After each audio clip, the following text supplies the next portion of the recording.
We tried all the included restaurants on Star of the Seas, and I'm ranking them from worst to best. And number one is going to surprise you because it beat all the usual places for one important reason. So I'll cover which venues are worth your time and which ones you should skip completely. And if you're new here, I'm Kat, and my goal is to help you have an amazing cruise by knowing how to choose what's going to be best for you and your family. Now, if you watched any of my videos, you heard me mention that food is such a subjective thing that I don't do many reviews on it. You know, one person's idea of a good meal is a steak and baked potato, and for another, it's fresh salad with the anchovies. But after working with many cruising clients and going on over 40 cruises, I have a pretty good idea of what an average person likes.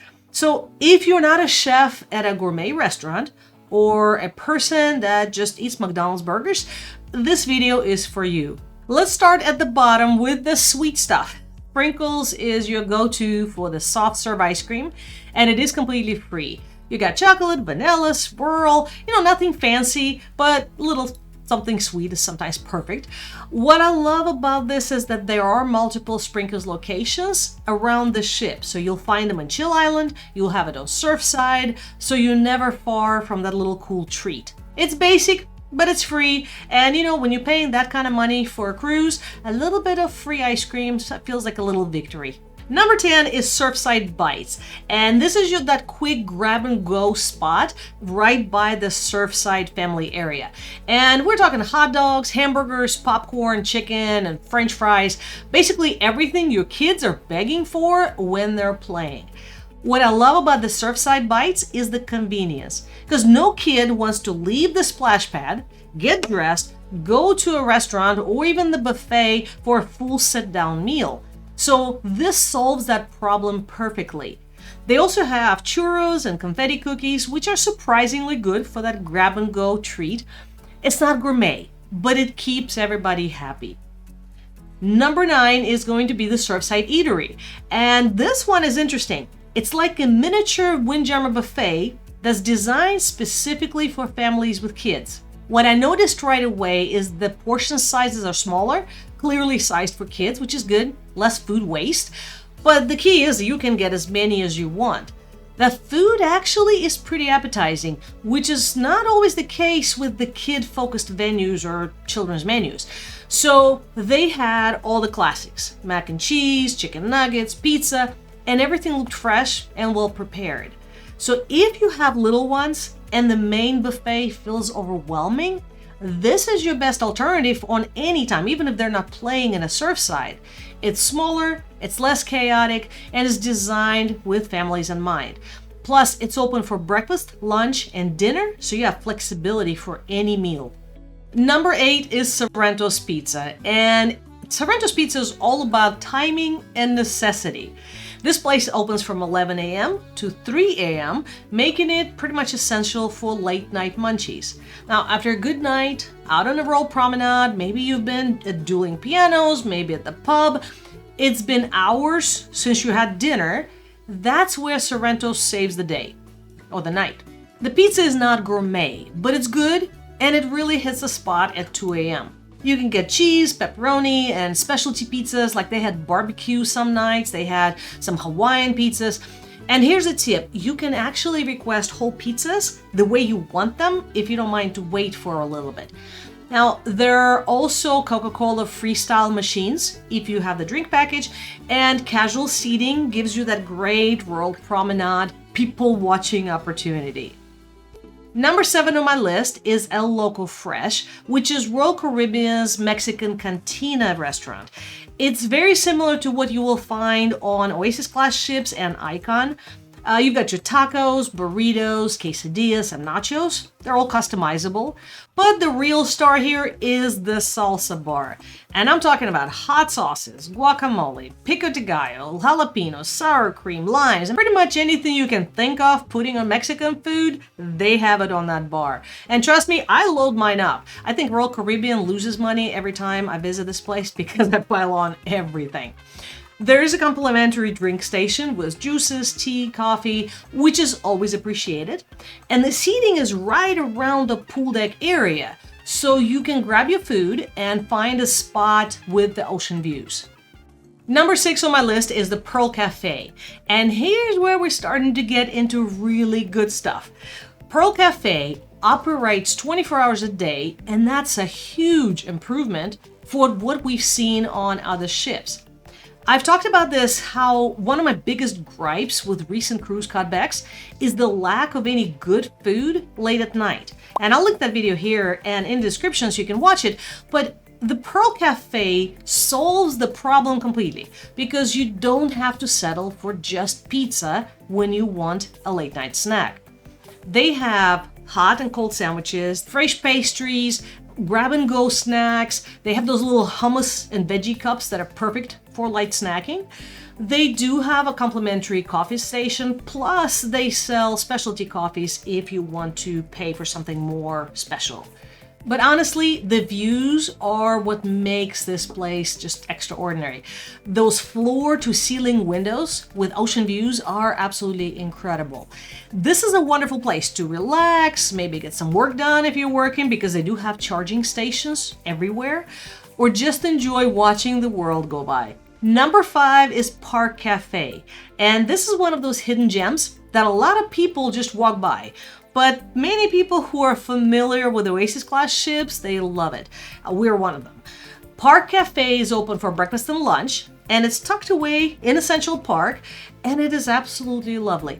The star of the show is always the roast beef sandwich. It's the same as on all Oasis class ships. They carve that beef right in front of you, they serve it fresh, and it is pretty much restaurant quality. We always stop there at least once on any Oasis class ship and on Icon. And in the mornings, they have a great bagel bar with things like cream cheese and smoked salmon. And in the afternoon or throughout the day, you'll find soups, sandwiches, fresh fruit, and you can also create your own salad bar. And if you like salads, but don't like other people sneezing on your food in Windjammer, this is the place to go because they serve it for you. What I love the most is the atmosphere, because you can eat indoors if you want air conditioning or outdoors in a Central Park surrounded by all that beautiful greenery, and it's a lot quieter than the main buffet. Now we're getting into really impressive territory on this ship. Base camp is located on Thrill Island, and let me tell you, those smash burgers are where this venue really shines. The burgers here are much better than any burger you're gonna find in Windjammer. They taste fresh, they are made to order, not like typical buffet food. And I grabbed a burger just to taste test it because I wanted to see what it's like. And next thing you know, that thing was gone. It was that good. They have tater tots, which are pretty fantastic, you know, crispy, seasoned, addictive. I mean, how can you go wrong with a tater tot? But they also have things like hot dogs and chicken tenders and pretzel bites, which we really liked with cheese sauce. Those are really good for a quick snack.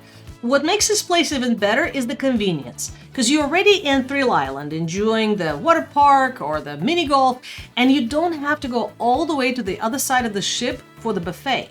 They do have a Coca-Cola freestyle machine and even a bar for the adults where you can get all kinds of drinks. The quality here definitely impressed me.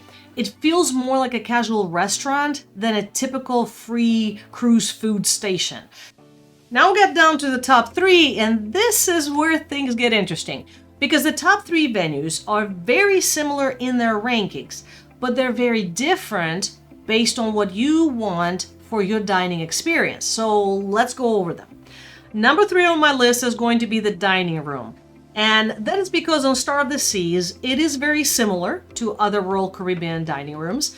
And if you like those menus and that food, you'll like it. If you don't, well, you won't. Because the themes are all the same across the whole Royal Caribbean fleet. This dining room is absolutely beautiful and very updated. It has 3 decks, it has an amazing, gorgeous chandelier, and it's just a very pleasant place to eat dinner at.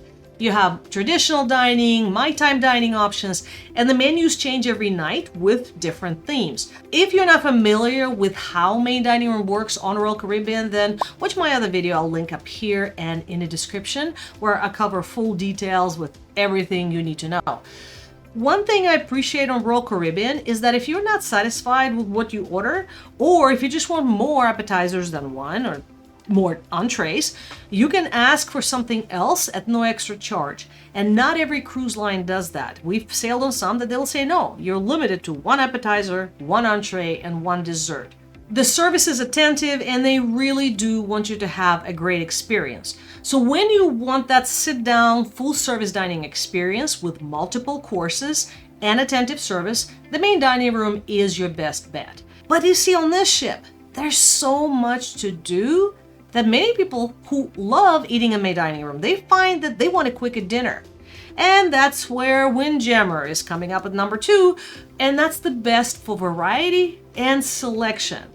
Because Windjammer on this ship is absolutely massive, and it is incredibly well done. It has this two-sided layout with identical stations on both sides, so you're not fighting crowds to get to the food.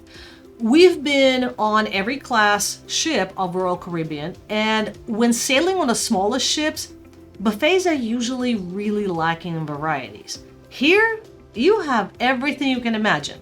You have the international stations such as Indian, Asian, you have whole sections of pasta, gluten-free food, desserts, soups, breads. I mean, really anything you can possibly imagine is there. On embarkation day, they have this massive buffet with lobster, crab legs, shrimp, clams, seafood, I mean, pretty much any seafood you can think of. But overall, the variety here is incredible. For breakfast, they'll have omelet stations, all your regular breakfast foods. They will have evening themed menus that change daily. They also have fresh cooking stations. They'll make customized pastas or stir fries. You can honestly eat here for your entire cruise and never get bored. Number 1 on my list is the Aquadome Market, and this food hall concept is absolutely brilliant. They introduced it on Icon, and they think perfected it on Star of the Seas. You've got the 5 different stations, each one with completely different cuisine, and it's all included. So let's talk about each one really quickly. Mai Tai serves pad thai, jasmine rice, you have beef curry, lemongrass chicken, and spring rolls. The flavors are actually really good for being a quick bite place. Feta Mediterranean was also on Icon. It was well received and it's a great place. It has pita or rice bowls, and with your choice of pork, falafel, or chicken. And then you have all the toppings like hummus, tzatziki sauce, I mean, the works. And this was consistently good every time I tried it on both Star and Icon. Big Out Barbecue is the new venue that has brisket or pulled pork sandwiches and mac and cheese bowls. The barbecue sauce was a little on the sweet side, but the brisket was actually surprisingly tender for cruise ship food. La Cochinita is your Latin American spot with hot empanadas, arepas, and Cuban sandwiches. The empanadas is what I tried. They were pretty greasy, so I didn't care for them. The Cuban sandwiches looked really good. I would say probably because of what we tried, that was my least favorite station, but I would definitely go back and try other things on their menu. But the absolute star, and my personal favorite, is creme de la crepe. They make fresh crepes right in front of you, and you have all these fillings and toppings, strawberries, bananas, Nutella, whatever you want. And I love this on Icon of the Seas, and it absolutely did not disappoint here. It was the most popular spot in the entire market, judging by all the lines that were there, but it was for a good reason. I think that what makes this spot the number 1 is the convenience factor, and that this place is open till midnight. While it's not the most gourmet place to eat, you can grab a quick bite before an aqua show, you can get a late night snack here that again is not pizza, and you can try 5 different cuisines without leaving the area. It's fresh, it's got a lot of variety, and it beats both the main dining room and Windjammer when you want something quick and delicious without the crowds. That's what I love about this ship. There's so many options that everybody can find something that they will like.